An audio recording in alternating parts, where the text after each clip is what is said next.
Just a short video on how to remove the hub from a Daihatsu copen.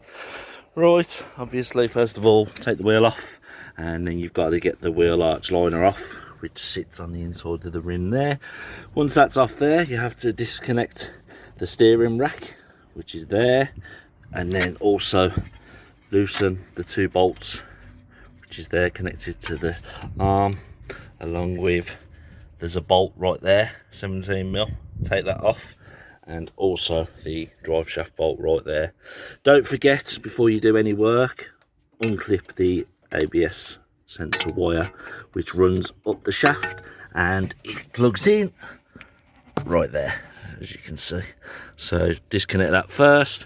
Once you've got that all disconnected, I've already released all the bolts. You can actually release the bolts from the shaft, and that will fall forward. Then you're able to get a ratchet spanner on this bottom bolt, which is fairly easy to take off.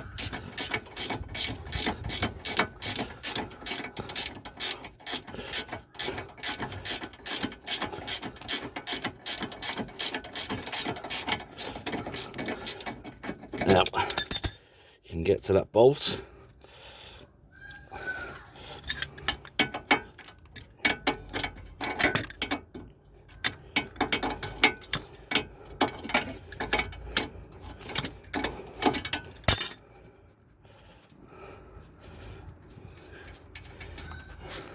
And then all we want to do is separate the ball joint, and that'll be separated. Once that's free off, remove the ball joint, remove the drive shaft, and there you have it, removal of the front hub. Same on the near side.